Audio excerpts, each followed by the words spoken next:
That's me. Yeah. Oh, okay. Yeah, Sylvan Wilson. I'm an executive officer with the National Workers Union, but we are here representing our affiliate, the National Health Workers Union, today. The issues that we addressed with the CEO and his team dealt with how nursing personnel are scheduled to work. You would have been hearing over time there has been considerable discontent here at Southwest, whereby nurses were being asked to work 12-hour shifts and a whole range of other issues. We went about this morning to ascertain exactly what the problems were. And what we found out is that nurses are entitled to 2 clear days off after their night shift, and they are required to work 40 hours per week. If you do the maths, it would be 5 8-hour shifts, then there's a clear rest day, and then you have 2 additional days off, which brings it to 8. So it's physically impossible to have the nursing personnel have their 40-hour work week plus 2 days off, clear days off, in any given week. We pointed out to the CEO that the personnel involved are all monthly paid and salary rated, which means that their salary is based upon a monthly compilation rather than a weekly computation. So that the hours that the nurses personnel are required to work is 160 hours per month. So we advanced the position that what is necessary is that the nurses their hours should be looked at over the course of the month and ensure that they work only 160 hours per month, and then their off days be rostered inside. So, tell me some of the type of workers we're looking at you all representing here. Basically, it's all of the monthly paid personnel, so we're looking at who are not doctors. So we're looking at nurses, we're looking at medical orderlies, wards maids, and that whole category of personnel. But the people who are affected by the shift are really nursing personnel, not all categories of monthly paid personnel. So nurses, like normal nurses? Normal nurses, RN nurses, ENAs, and those categories of people, midwives, and all those people we're dealing with. So what was the conclusion? What was the conclusion to this meeting with the CEO? Well, one of the most contentious parts, in order to try to fit the hours within the week, there was a 12-hour shift position was being advocated by the management, which would have had nurses working 2 8-hour shifts and 2 12-hour shifts to try to fit in the off days, which still was impossible so to do. We advanced the particular our position as previously outlined, and there was no objection whatsoever from anyone from the management standpoint on our side. As a matter of fact, they indicated that their proposal and their position is similar to what we have advocated. But there was no signed agreements coming out from the meeting.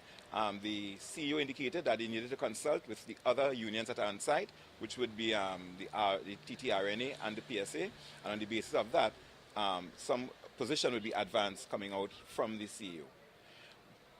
We did take the opportunity to raise another issue with this CEO and his team, and it deals with a serious concern we are having, whereby a number of temporary workers their services are being terminated by the end of this week, and a number of others who have been on contract are also going to be terminated. Now, this raises a very serious issue for us, because there are a number of people who have been working 8 and 10 years as temporary, some of them on contracts, and they are being sent home unceremoniously. And we believe it is part of the smoke and mirrors sometimes being advocated by the political directorate, where it was said that in this period of downturn, nobody would be retrenched. However, in the public service, we have thousands upon thousands of people who are temporary and on contracts in the public service.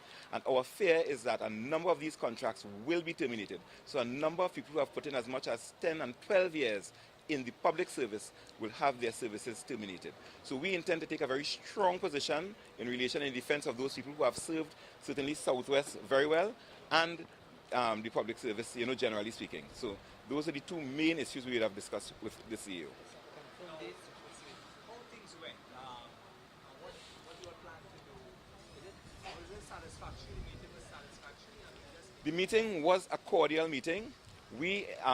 Our position is going forward is that one of the major issues is the issue of authentic communication to the nursing personnel. So that they have undertaken that a document will be prepared coming out from the HR department or from the CEO's office, which would clearly communicate to everyone what the present position is, right? Based upon what we have heard from them, once the nurses have their 160 hours per month and they have their 2 clear off days, then we believe that such a position would be acceptable. Now, any actions by these workers you expect within the near future? Well, nursing personnel, as you know, belong to the essential industry. And according to the law, such persons are prohibited from taking industrial action. But one of the things we have learned is that workers have creative ways in terms of advancing their cause. So that we are also mindful that we do not want to cause any dislocation or disruption also to the health services. So we'll explore every peaceful opportunity and constructive opportunity in engaging the management. But certainly if it is that the workers, any sort of onerous shift roster or a violation of their contracts would take place, then certainly the union and the workers would respond appropriately.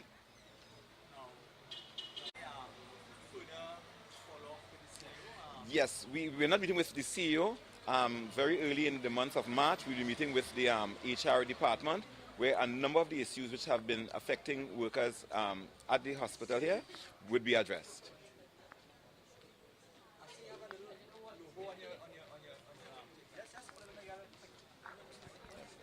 That's the logo of the National Health Workers Union. Yes, it is. And it's a union that is designed specifically for medical personnel, health workers.